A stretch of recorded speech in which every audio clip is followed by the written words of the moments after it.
자, 오늘 딥러닝 분석에 대해서 알아보도록 할게요. 자, 딥러닝 분석. 자, 딥러닝이 뭐죠? 우리가 이제 그 어떤 네트워크를 얘기하는 거죠. 네트워크. 자, 네트워크이라고 하고, 이 네트워크는 주로 이제 레이어라는 이제 층으로 구성되어 있습니다. 자, 그리고 이 층들은 주로 히든 레이어를 구성하고 있고요. 자, 그리고 딥러닝 같은 경우에는 주로 이제 CNN이라는 컨볼루션과, 그죠? CNN, 자, 그리고 RNN도 존재하죠. 자, 딥러닝 같은 경우는 인공신경망이 되겠는데, 자, 인공신경망은 뭐죠? 기계학습과 인지과학의 이런 것들을 이제 통해서 얻은 학습 알고리즘이죠. 자, 그 시냅시스의 결합. 여기서 시냅시스라고 하는 것은 뭐냐면 어떤 우리가 그 신경계통이에요. 그래서 이런 이제 뉴런을 해서 다른 시냅시스로 연결이 되는 거죠. 자, 이때 외부로부터 이제 들어오는 데이터를 우리가 이제 인풋 데이터라고 하면 이 데이터를 통해서 자, 사실은 이 데이터 이제 계산함수 같은 통해서 이제 활성화를 통해서 들어가게 된다는 거죠. 그래서 여러 가지 이런 시냅시스를 통해서 여러 개 이제 뉴런을 예측하게 되고 그때마다 각각의 가중치가 적용이 되게 되는 거죠.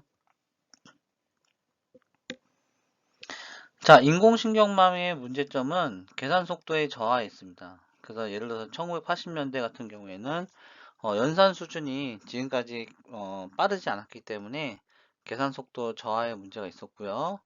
그리고 초기치의 의존성이 있어서 그래서 뭐 예를 들어서 뭐 데이터가 수렴, 발산, 진동 등 다양한 형태로 결과가 바뀌는 문제가 발생을 했고 여기서 수렴, 발산, 진동이라고 하는 것은 이제 학습하는 과정에서 데이터가 이제 원하는 결과가 아니라 이제 다른 쪽으로 이제 튀는 그런 형태를 얘기하는 거고요. 자, 그리고 과적합 문제가 있는데, 자, 과적합은 뭐냐면 트레이닝, 학습에만 너무 최적화되어 있어서 학습이 아닌, 그래서 뭐죠? 어나더 데이터는 학습이 이루어지지 않는다라는 거죠. 그래서 보시면 실제 데이터와 테스트와 예상 결과의 괴리가 발생하는 거. 자, 여기서 이제 말을 어렵게 적어놨네요. 괴리가 아니고요. 정확히 얘기하면 트레이닝 데이터를 가지고 학습을 했기 때문에 이 트레이닝 데이터를 가지고 예측을 해보면 결과가 엄청 좋습니다. 거의 100점에 가까운 그런 결과를 얻지만 우리가 트레이닝이 아니라 준비된 테스트 데이터를 가지고 넣었을 때는 거의 한 뭐 20%의 정확성이나 뭐 심지어 심하면 뭐 0.2 뭐 이렇게도 나온다는 거죠. 0.1 이렇게도 나온다는 거죠. 자, 그 딥러닝 같은 경우는 뭐냐면 비선형 변환 기법. 그래서 이제 이런 걸 딥러닝이라고 하면 우리가 이제 인공신경망의 구조를 흉내내서 만든 게 딥러닝이죠. 그래서 이제 크게 보면은 사람의 사고방식을 컴퓨터한테 가르치는 기계학습. 자, 기계학습이 이제 머신러닝이 되고요. 이 머신러닝의 한계를 극복하기 위해서 나온 게 어떤 레이어와 같은 그런 그 층을 여러 개 둬서 각 층끼리 통과하면서 계속 학습해 나가는 이런 것들이 이제 딥러닝이라고 하는 거죠. 그래서 이러한 단점들이 최근에 와서 극복이 되면서 이제 재조명이 된 거죠. 사실은 이제 최근이 아니라 가장 오래전에 극복이 된 거죠. 가장 대표적인 게 여기 나와 있지는 않지만 XOR 문제라고 해서 이런 거 이제 풀 때 그 과거에 이제 전통적인 딥러닝은 인공신경망 중에서 층이 하나인 그런 문제였었단 말이에요. 근데 이 층이 하나짜리인 인공신경망을 두 개를 조합하면 우리가 프로그램에서 XOR 문제를 이제 해결할 수가 있어서 이때부터 비약적인 성능 향상이 이루어진 거죠. 자, 그래서 보시면 이제 딥러닝이 이렇게 많잖아요. 주로 이제 이미지 관련한 거랑 시계열 같은 이런 걸로 이제 딥러닝을 하면 그 다음에 이제 머신러닝과 합쳐져서 AI가 이루어지는 거죠. 자, 그래서 머신러닝은 주로 이제 분류기를 얘기하는 거고요. 자, 그래서 딥러닝의 이제 원리 같은 경우에는 자, 우리가 기존에는 신경망의 학습 수준을 높이기 위해서는 어떻게 해요? 하나의 은닉층에 은닉 노드를 3개가 아니라 뭐 100개, 10개 이런 식으로 동일 레이어에서 이제 수직으로 이제 늘려나가기만 했는데, 은닉층 자체를 여러 개로 만들어서 여러 단계를 거치도록 구성하니까 훨씬 성능이 좋다는 거죠. 그래서 옛날에는 이런 식으로 그래서 입력층에 있는 요거를 이제 좀 많이 늘려주거나 줄여주거나 그렇게 되는데, 이 은닉층을 여러 개, 지금 은닉층 1, 2지만 그 모델에 따라서는 뭐 100개 이상씩 구현되어 있는 것도 있어요. 자, 그러니까 정확도가 훨씬 향상이 되었지만, 자, 단점은 뭐냐면 정확도가 향상되어 있지만 층이 많으면 학습 때 효율이 떨어지고 학습 시간이 오래 걸린다는 그런 단점이 있는 거죠. 자, 그리고 학습이 이제 계속 진행되면서 과적한 문제도 발생될 수가 있죠. 자, 우리가 노드라고 하는 거는 신경계의 뉴런이나 가중치와 같이 입력값으로 활성화. 자, 노드는 요런 데이터, 입력에 들어온 요런 데이터들을 다 노드라고 하고요. 자, 그래서 가중치는 이 노드들과 뉴런이죠. 뉴런이고 이게 노드인데 이 뉴런이 노드를 통해서 다음 뉴런을 예측하고 만드는데, 이때 그 각각의 요 노드에는 x1, x2라는 실제 데이터가 들어가는 거고, 그리고 여기에다 각각의 적절한 가중치를 곱해서 그 가중치와 x1과 가중치를 곱한 거에, 그죠? 합들이 바로 이런 새로운 뉴런이 되는 거죠.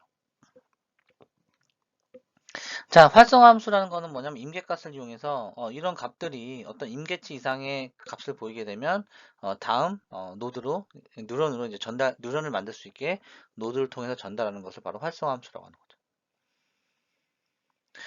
자, 그래서 활성화 함수에는 이제 시그모이드가 있고요. 그리고 탄젠트 쌍곡선, 하이퍼볼릭 탄젠트라고 하죠. 그리고 렐루. 정선영. 자, 죄송한데 요거 그냥 렐루라고 하세요. 렐루. 누가 이렇게 얘기하지 않습니다.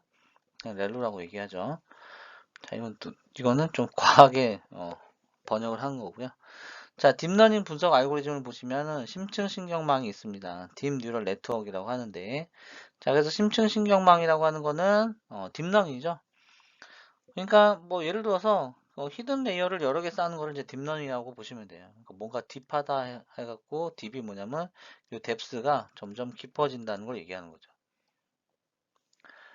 그래서 이런 심층 신경망 같은 경우에는 복잡한 비선형 관계 등 이제 모델링을 할 수가 있고요.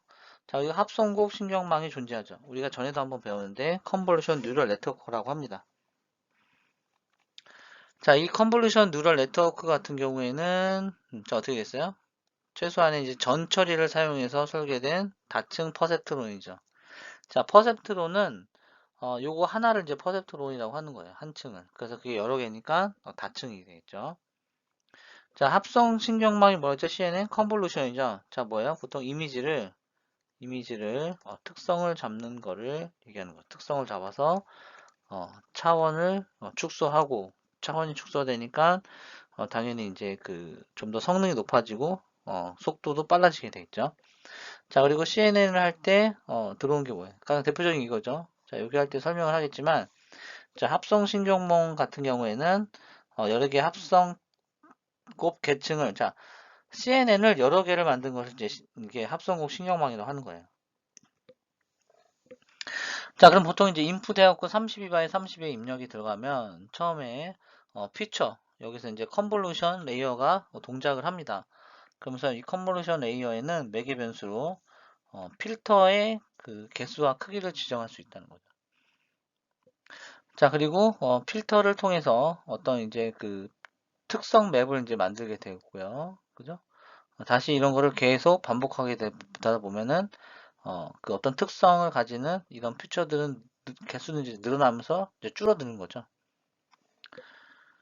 자, 그래서 이 인풋 데이터를 가지고 퓨처 맵을 생성하고 다시 이 맵을 가지고 또 그럼 보통은 이제 퓨처 맵을 생성을 하고 그거 가지고 이제 폴링을 한 다음에, 자, 그리고 다시 그거를 또 컨볼루션하고 이런 과정을 거치다 보면 자, 이런 어떤 마지막 최종 특성 맵을 만들어 줄 수 있고, 자, 이 특성 맵을 일반적인 FC, 풀 커넥티드 모델에 이제 그 레이어에 넣게 되면, 그래서 데이터를 이제 플랫층으로 펼쳐서 그 다음에 이제 분류기를 통과시키면 되겠죠.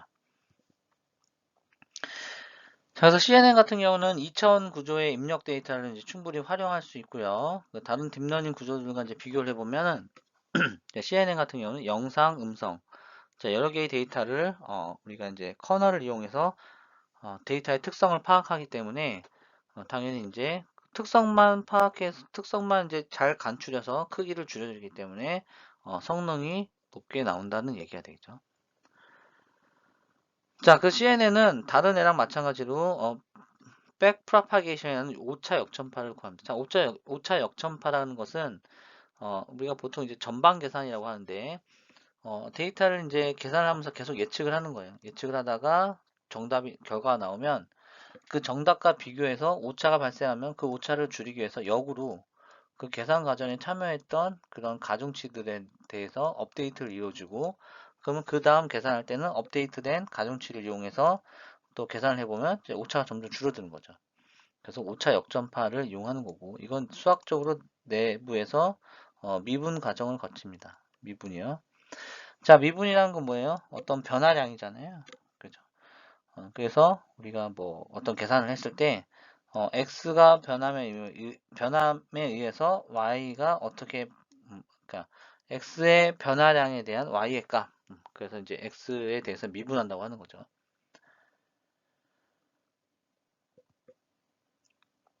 자, 그래서 CNN 같은 경우에는 다른 이제 순방향, 자, 그래서 뭐 이 얘기는 그렇게 중요한 얘기는 아니고요. 그 CNN의 특성들만 잘 보시면 됩니다.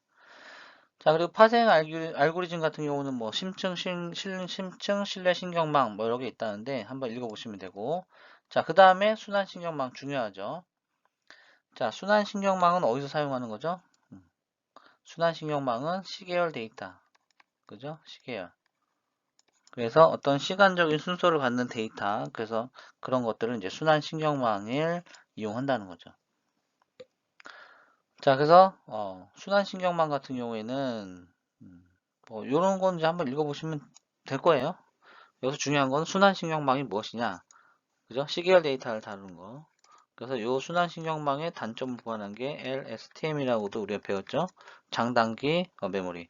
자, 순환신경망이라는 것은 어떤 데이터, 자, 입력 데이터가 있으면 결과를 이제 예측을 하는데, 그죠?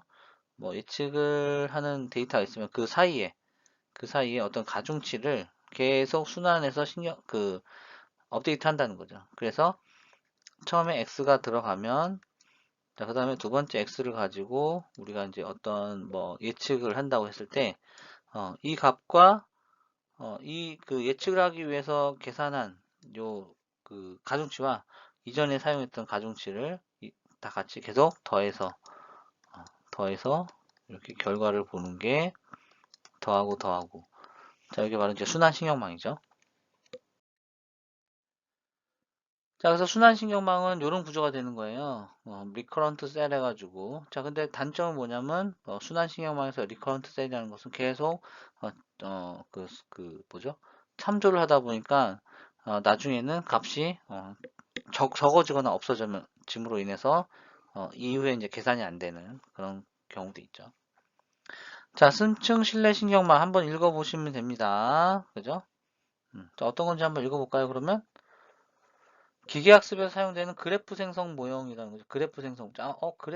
딥러닝에서 그래프 생성 모형이 나온다면, 자, 빌리프 네트워크에서 심층 신뢰망이라고 생각하시면 됩니다. DBN. 자, 이거는 이제 선행학습을 통해서 초기 가중치를 학습한 다음에 역전파나 다른 판별 알고리즘을 통해서 가중치를 이제 미세 조정할 수 있다는 거. 가중치를 조정하는데, 가중치의 미조정을 할 수 있다. 자, 이게 바로 그러면 심층 신뢰 신경망이죠. 자, 그리고 우리가 이제 비정형 데이터를 분석을 할 때는, 자, 정형 데이터가 아니라 비정형 데이터는 unstructured 데이터잖아요. 이건 이제 데이터 세트가 아니라 하나의 데이터가 수집 데이터로 이제 객체화되어 있는 거죠. 그래서 언어 분석. 자, 그래서 비정형 데이터 같은 경우는 정형이 아니니까 주로 데이터의 길이가 정해져 있지 않은 것들. 그래서 문장 같은 경우 어느 문장은 길고 짧고, 그래서 이제 비정형 데이터는 주로 텍스트나 음성 이런 것들이 되는 거죠. 자, 그리고 이런 걸 분석할 때는 텍스트 마이닝을 이용을 한다. 그래서 데이터 수집의 난이도를 보시면 정형, 반정형, 비정형. 자, 어디가 상중하죠? 어디죠? 비정형 데이터가 어떤 특징을 가지고 있지 않기 때문에 수집하기가 어렵고 수집이 된다 하더라도 제대로 수집한 데이터인지를 판단하기도 어려운 거죠. 자, 그럼 데이터를 처리할 때는 정형, 반정형, 비정형. 자, 그래서 데이터 처리를 하실 때 아키텍처, 난이도 있지만 아키텍처는 자, 정형 데이터 같은 경우는 일반적인 구조로 되어 있고 비정형은 텍스트를 생각하시면 돼요. 대표적으로. 그럼 텍스트를 이제 어떻게 표현하고 텍스트의 아키텍처가 어떻게 되는지를 보시면 쉽게 이해가 되실 수가 있을 겁니다. 그래서 텍스트나 이제 파일을 이제 메타 구조로 갖는 데이터셋 형태, 메타 구조로 바꾸고요. 그래서 정형 데이터 형태의 구조를 만들 수 있도록 아키텍처 구조를 이제 수정하는 것을 이제 비정형 데이터라고 합니다. 자, 데이터에 우리 잠재적 가치를 보시면 정형 데이터와 반정형, 비정형을 보시면 정형은 뭐죠? 내부 데이터의 특성과 현실적 가치 한계상 활용 측면에서 상대적으로 낮고, 그리고 비정형은 뭐죠? 가장 높은 잠재적 가치를 제공한다. 그래서 잠재적 가치가 가장 낮고요. 그리고 가장 높다는 거죠.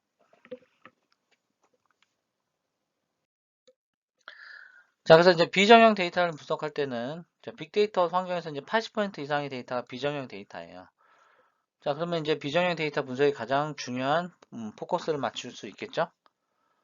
자, 그래서 이제 그 분석을 하는데 상당히 이제 그 기법들이 제한적이고 상시적인 수준의 연관관계 추출에 이제 그칠 가능성이 있기 때문에 비정형 데이터 이제 분석의 기본 원리는 비정형 데이터 같은 경우에는 패턴을 발견하기 위해서 데이터 마이닝, 테스트 분석, 비표준 테스트 분석과 같은 다양한 기법을 적용한다는 거죠. 자, 그래서 비정형 데이터를 이제 어떤 정령 과정, 그래서 이제 그 전처리 과정을 통해서 정형 데이터로 만든 후에 하는 것이 이제 가장 좋은 방법이. 자, 어렵기 때문에 보통 이제 쉬운 방법으로 바꿔서 처리하는 것도 좋겠죠. 자, 그럼 데이터 마이닝이라고 하는 것은 대규모로 저장된 데이터 안에서 체계적으로 자동적으로 통계적 규칙이나 패턴을 분석해서 자, 통계적 규칙이나 패턴을 분석하는 게 데이터 마이닝. 언제 사용한다고요? 비정형 데이터에서 데이터를 분석하는 기법 중에 하나라는 거죠. 자, 그래서 이제 데이터 마이닝 기법 같은 경우는 통계학 쪽에서 이제 발생한 탐색적 자료가 되겠죠. 그래서 적용 분야는 이제 분류와 군집화, 연관성, 연속, 예측이 있습니다. 자, 분류는 뭐예요? 그 말 그대로 분류죠. 군집화는 클러스터링, 그리고 연관성은 뭐예요? 사건의 관계를 정의하는 거. 그래서 보통 이제 연관성은 이제 뭐예요? 주로 이제 추천 시스템에 이제 많이 사용하는 그런 알고리즘이죠. 자, 연속성, 그죠? 특정 기간에 걸쳐서 발생하는 거. 자, 예측. 예측은 말 그대로 이제 미래를 예측하는 거겠죠? 자, 그럼 테스트 마이닝이 어떤 건지 한번 보시면, 자, 텍스트 마이닝 같은 경우는 전통적으로 이제 데이터 마이닝의 한계를 벗어나는 방법이라고 되어 있죠. 그래서 이제 보통 이제 비정형 데이터 같은 경우에는 인간의 언어, 자, 인간의 언어를 보시면 보통 이제 정형 텍스트다라고 생각하시면 되고, 그래서 이런 데이터를 이제 자연어 처리 방식을 이용해서 사용한다는 거예요. 그래서 보통 이제 텍스트 같은 경우에는 자연어 처리 그런 알고리즘들이 존재를 하고요. 그래서 이제 어떤 데이터를 입력을 하면 그 처리를 하고 출력을 할 수가 있겠죠. 자, 그러면 데이터 이제 준비를 하고, 자, 전처리, 정형화된 표현의 양식으로 만드는 걸 전처리하고, 그 지식. 자, 여기에 있는 어떤 패턴을 발견하는 거, 패턴을 발견하는 걸 지식 추출이라고 합니다. 자, 자연어 처리에 대해서 한번 알아볼까요? 자, 자연어 처리는 뭐 뉴럴 랭귀지 프로세스라고 하는데, 말 그대로 이제 자연어 처리 같은 거는 인간의 언어 현상을 컴퓨터의 기계를 이용해서 표현하는 거를 이제 자연어 처리라고 하는 거죠. 그래서 이런 걸 구현하려면 수학적이나 통계적인 도구를 이제 많이 활용하겠죠. 그래서 대부분 이제 정보 검색과 QA, 그 문서 자동 분류, 그리고 뭐 신문사 클러스터링, 대화형 에이전트 같이 이런 데 이제 자, 자연어 처리는 뭐냐면 랭귀지잖아요. 내추럴 랭귀지. 보통 그래서 텍스트 텍스트와 같은 데이터를 이제 분석할 때 많이 사용하는 거죠. 자, 그럼 텍스트 벡터 변환이라는 것은 이 텍스트는 이제 어떤 수치화해야 되잖아요. 그죠? 학습을 하려면 데이터 텍스트 가지고 할 수 없기 때문에 수치화를 하죠. 자, 근데 수치화를 하는데 텍스트 같은 경우에는 어떻게 해요? 문장의 위치나, 그죠? 얘도 어떻게 보면 약간 시계열성이 있죠. 자, 그래서 과거에 어떤 문장들이 왔는지에 따라서 다음 문장이 영향을 미칠 수 있기 때문에. 그래서 텍스트를 이제 벡터로 변환해야 돼요. 학습 가능한 수치형 데이터로 변환한다고 볼 수가 있습니다. 자, 근데 BOW라는 게 있는데요. 배그 오브 워드죠. 배그라는 말을 많이 쓰는데, 자, 텍스트를 이제 단어들의 집합으로 간주하는 거예요. 단어, 문장을. 그래서 그 등장 빈도를 계산하는 것을 벡터로 표현하는 거죠. 그러니까 벡터로 표현했다 등장 빈도, 자, 딕셔너리 같은 형태. 그래서 키와 밸류를 가지는 그런 형태가 되겠죠. 자, 그 TF, IDF 같은 경우는 term frequency, inverse document frequency. 자, 이거는 뭐냐면 TF와 IDF의 이제 합친 건데요. 그러면 단어의 빈도와 문서의 영문서 빈도를 이제 고려해서 벡터로 표현하는 거예요. 그래서 단어의 빈도를 TF. 그래서 뭐에서 I가 뭐 3번 나왔고, 러브가 뭐 2번 나왔고, 뭐 U가 뭐 1번 나왔다. 자, 이런 식의 이제 단어의 빈도를 TF, 프리퀀시죠. 그리고 전체 문제 집합에서 단어의 등장 빈도를 IDF. 그럼 단순히 이제 단어의 빈도를 TF라고 하면 전체 문서에서 단어의 등장, 얼마나 많이 등장을 했는지, 이런 거를 이제 IDF로 표현한다는 거죠. 자, 그리고 단어를 임베딩 한다는 거는, 자, 문장, 아까 우리가 정형 데이터 이제 비정형으로 바꾼다고 했었잖아요. 그죠? 그럼 이 비정형 데이터를 정형으로 바꾸려면 딱 잘라. 길이를 똑같이 하기 위해서 딱 자르는 거죠, 길이를. 이게 바로 워드 임베딩, 단어 임베딩입니다. 그 단어를 고정 크기의 실수 벡터로 표현, 자, 고정 크기, 같은 크기를 만들어 주는 거죠. 그래서 이제 유사적, 의미적 유사성을 이제 보존하려고 하는 건데, 그래서 이제 워드2 벡터와 뭐 골브 그리고 패스트 텍스트 등이 있고요. 자, 그리고 문장 시퀀스 임베딩 같은 경우에는 그 단어랑 똑같아요. 그 문장을 고정 크기의 벡터로 표현하는 거예요. 텍스트. 그 문장의 의미를 벡터로 표현하는 거죠. 그래서 얘는 뭐 벌트, GPT. 자, 버트하고 GPT 같은 거 이제 많이 사용하는 거죠. 자, 그리고 웹 마이닝이 있는데요. 자, 웹 마이닝에서 보시면 데이터 마이닝 기술의 응용부예요. 데이터 마이닝. 그래서 데이터를, 자, 위에 있는 게 다 어떻게 보면 데이터 마이닝이죠. 그래서 얘는 인터넷을 통한 웹 자원으로부터 데이터를 분석하고 구분하고 저 이렇게 벡터 형태로 바꾸는 게 마이닝이고요. 그래서 웹이죠. 자, 그래서 이제 정보를 필터링하거나 경쟁자의 어떤 특허, 뭐 그리고 기술 개발 등의 감시 뭐 이런 거를 쓸 수 있다는 거. 자, 웹이니까 웹을 통해서 나가는 데이터들은 마이닝 하겠다라는 거죠. 자, 그럼 오피니언 마이닝은 뭐예요? 오피니언. 의견이죠, 의견. 그래서 어떤 원천 데이터에서 의견이나 평가, 태도, 감정 등 같은 주관적인 정보. 자, 주관적인 정보를 식별하고 추출하는 것을 오피니언 마이닝이라고 합니다. 자, 그래서 오피니언 마이닝도 분석 대상이 이제 텍스트라는 거죠. 그래서 텍스트 마이닝에서 활용하는 자연어 처리 방법을 사용을 하고, 그래서 이제 분석 주로 이제 대상은 포털 게시판이나 블로그, 쇼핑몰 같은 대규모 웹 문서가 되겠죠. 자, 그리고 리얼리티 마이닝이 있는데요. 비정형 데이터를 추출하는 방법인데 리얼리티니까 실세계에서 사용하는 그런 데이터 중에서 하는 게 리얼리티. 자, 그래서 오피니언, 리얼리티, 웹 다 뭐예요? 다 이 글자가 의미하는 그런 단어들이 포함되면 이런 형태의 기능들이 되겠죠.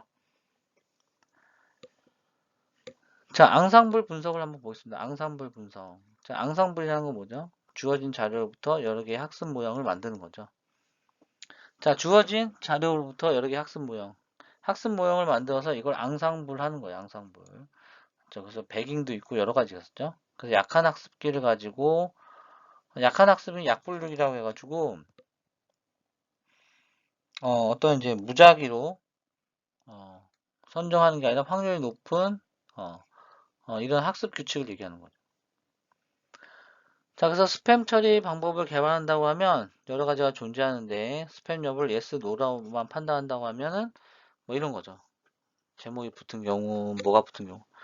자, 그래서 스팸 여부를 판단하는 여러 기준들이 있는데 모든 메일에 적용할 만큼 강력한 확실한 기준도 있지만 그렇지 못한 기준도 있겠죠. 그래서 도출에 실패할 가능성 어느 정도 내포한 그런 학습을 약학습이라고 하는 거죠. 그래서 이런 것들은 이제 모으는 거예요. 그래서 강학습기 같은 경우는 약학습기로부터 만들어지는 강력한 학습 규칙을 얘기하는 거죠. 자, 앙상블 분석을 한번 보시면 동일한 학습 알고리즘을 이용할 때 앙상블 분석이 왜냐면 자 모델을 여러 개 만들어서 그걸 가지고 뭐 평균이나 또는 투표 방식 보팅이 있고요.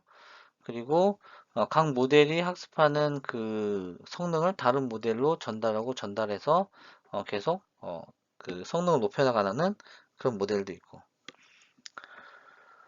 그래서 여기서 약학습기라고 하는 거는 뭐가 약하고 강하다는 개념보다는 여러 개의 다수의 모델을 가지고 하나의 모델처럼 행동하게 한다 또는 만든다라는 거를 얘기하는 거죠. 자, 장점은 당연히 정확성, 과적합, 분산, 그 다양한 모델에 적용이 가능합니다. 자, 단점은 뭐예요? 단점은 당연히 여러 개를 만들었으니까 계산이 복잡하고요. 그리고 해석하는데 어렵죠. 그리고 구현도 쉽지가 않죠. 이게 바로 단점입니다. 자, 하지만 이런 단점에도 불구하고 높은 성능을 보장을 하기 때문에 많이들 사용하는 기법 중에 하나죠. 자, 그래서 앙상블 같은 경우는 이제 보팅이 있다고 했어. 보팅. 자, 보팅 뭐 투표잖아요. 그래서 투표를 통해서 결정한다. 그래서 보팅은 백인과 투표 방식이라는 점에서 유사를 하지만 사용법에 차이가 있다는 거죠. 자, 보팅 같은 경우는 서로 다른 여러 학습 모델을 조합해 사용한다는 거죠. 자, 여러 개의 다른 학습 모델. 자, 학습 모델은 그러면 이제 A라는 모델, B, C 다 여러 개를 가지고 동일한 현상에 대해서 각각 예측한 거에 대해서 투표하는 거예요. 얘가 A, B, B 이러면 B, B 이렇게 예측했다고 하면 B가 맞겠죠. 투표 방식이니까 보깅이요. 보팅, 투표. 그죠? 자, 근데 백인 같은 경우에는 백인은 뭐죠? 같은 알고리즘 내에서 어, 그러니까 모델이 같아요. A 모델이 같은데 여기 데이터만 다르게 줄 때 데이터 1, 데이터 2, 그리고 데이터 뭐 3. 자, 이런 식으로 서로는 다른 데이터를 줄 때. 그래서 배깅은 같은 알고리즘 내에서 다른 표본의 데이터를 조합해 사용할 때.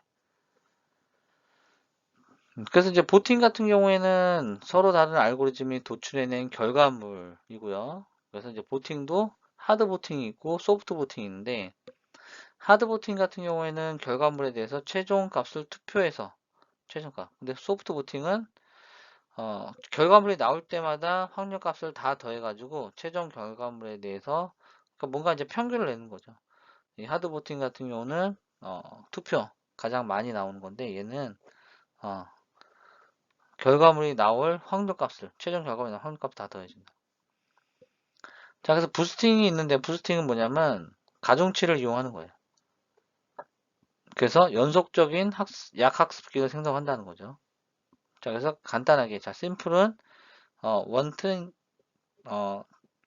원 이터레이션 이렇게 한 번 반복하는 건데 자 배깅은 이제 병렬과 그리고 순차적인 방법이 있고요. 자, 그래서 부스팅 같은 경우에는 자 이런 거죠. 부스팅은 자 다른 점은 뭐냐면 순차적인 학습을 하고 가중치를 부여해서 오차. 그러니까 예를 들어서 이제 배깅은 자 보팅은 투표고 배깅은 뭐예요?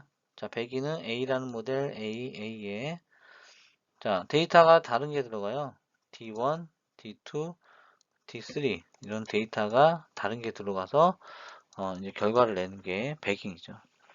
자 보팅은 D1이라는 데이터를 통해서 A가 만들어지면 그 다음에 이제 B가 D2를 통해서 할 때 B에다가 A의 가중치를 넣어주는 거예요. 그래서 그 A가 했던 경험치를 공유하는 거죠.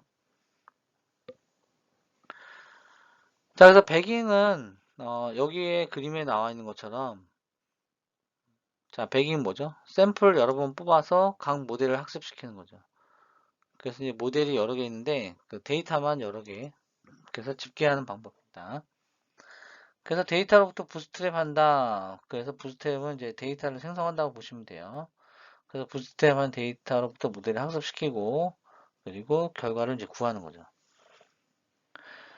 자, 범주형 자료는 투표 방식이고요. 그리고 범주형 자료 때 투표 방식. 그러면 예측한 값 중에서 가장 많은 값을 선정한다는 얘기가 될 거고. 네, 그죠? 자, 그리고 스태킹인데 스태킹은 뭐예요? 이것도 앙상블의 한 종류인데 여러 개의 다른 모델, 그러니까 A와 B와 C와 D와 같이 여러 개의 다른 모델이 있는데 이걸 조합해서 예측 성능을 향상시키는 기법입니다. 자, 그래서 보시면 이제 스태킹 같은 경우에는 개별 모델들의 예측 결과를 취합한다고 했죠. 그래서 이제 메타 모델을 학습하는 과정을 포함하는데, 자, 스태킹을 다시 말씀드리면 모델이 달라요. 그리고 이걸 조합해서 예측을 향상시킨다. 자, 그래서 스태킹. 자, 그래서 우리는 이제 보팅과 배깅, 그리고 스태킹에 대해서 알아봤는데, 자, 보트는 투표고, 배깅은 뭐예요? 배깅은 집계하는 거죠. 집계. 어그리게이션. 얘는 투표고, 얘는 집계하는 거예요. 근데 얘 보트는 뭐예요? 서로 다른 모델에 대해서 하는 거고, 얘는 같은 모델인데 데이터만 달리 주는 거고. 자, 스태킹은 뭐예요? 스태킹은 배깅처럼 여러 개의 모델인데, 데이터도 달라요. 자, 이게 바로 이제 스태킹이라고 하는 거죠. 자, 우리 스태킹의 이제 주요한 단계로는 데이터를 이제 분할하고 개별 모델 학습을 하죠. 당연히 데이터 준비되면 모델 학습하고 예측하고. 자, 이거는 스태킹의 주요 단계라고도 하지만 일반적인 머신러닝의 주요 단계입니다. 자, 여기서부터 틀리는 거죠. 그래서 메타데이터가 있어야 되고 메타데이터를 학습을 하고 최종 예측을 한다는 거죠. 자, 여기 바로 이제 스태킹의 단계라고 볼 수 있겠습니다. 자, 그럼 앙상블 모형을 이제 최적화할 때는 이제 어떻게 되죠? 다양한 측면으로 최적화를 하는데 보통 이제 앙상블 같은 경우에는 뭐예요? 개별 모델들 같이 이제 다양한 알고리즘 모델을 구성하죠. 앙상블이 뭐예요? 여러 개의 모델을 가지고 뭐 배깅과 그리고 뭐 부스팅과 그죠? 부스팅, 배깅 부스팅, 뭐 스태킹, 네. 그래서 이런 것들을 적용하는 거죠. 자, 그리고 하이퍼 파라미터를 이제 최적화할 수도 있고요. 그 교차 검증을 통해 성능을 평가합니다. 자, 그러니까 앙상블 모형의 최적화가 아닌 것 해가지고 하나, 둘, 셋, 넷, 다섯, 여섯 개. 자, 내용이 되게 많은데, 자, 이런 것들이 맞는지 한번 용어 파악을 한번 해보시면 되겠습니다. 그죠? 교차 검증, 앙상블 크기, 앙상블 멤버 간 상관관계를 관리하고요. 자, 그리고 비모수 통계 같은 경우에는 모수를 이제 정의를 해야 하는데, 모수가 뭐죠? 이제 수학과 통계학에서 이제 어떤 시스템이나 함수의 특정한 성질을 나타내는 변수를 바로 이제 모수라고 하는데, 일반적으로 이제 세타라고 표현하죠. 그래서 독특한 뜻을 지닌다는 거죠. 자, 그래서 비모수 통계 같은 경우에는 모수에 대한 가정을 전제하지 않고 모집단의 형태에 관계없이 주어진 데이터를 직접 확률을 계산하는 게 바로 비모수라는 거죠. 그래서 보통 이제 모수 통계 같은 경우는 데이터의 분포를 알거나 모수 등을 안다고 가정하고, 자, 이런 데이터들을 가정하고 추론하는 거를 바로 비모수. 자, 이거를 알거나 안다. 그럼 얘는 뭐예요? 모수는 모른다는 거죠. 자, 그래서 비모수 통계 이제 사용 조건을 보시면 이제 자료가 나타내는 모집단의 어떤 형상이 정규 분포가 아닐 때 사용하고요. 그리고 자료가 정규 분포로 적자의 변화, 자, 그러니까 비모수 통계법은 일단 정규 분포에 이제 실패한 거예요. 그리고 데이터도 적어요. 그리고 서로 독립적이에요. 근데 서로 자료들이 독립적이에요. 이게 중요한 거죠. 자료가 독립적이지 않으면 비모스 통계법을 사용할 수가 없으니까 조건이죠. 그리고 서열척도일 때 자, 서열 척도하는 건 뭐예요? 어떤 서열. 그러니까 범주형 데이터인데 서열이 있는 거를 얘기하는 거죠. 자, 그리고 이제 비모수의 이제 통계의 특징 같은 걸 보면은, 오류를 줄일 수 있는데 어떤 오류를 줄일 수 있죠? 모수 통계 분석을 해갖고 오류를 줄일 수 있다는 거죠. 비모수는. 그죠? 그리고 질적 척도로 측정된 자료로 분석이 가능하다는 특징이 있고요. 그리고 비교적 신속하고 쉽게 통계량을 구할 수 있고 결과에 대한 해석 및 이해가 쉽다. 그리고 많은 표본을 추출하기 어려운 경우에 사용이 적합하다는 그런 특성을 가지고 있습니다.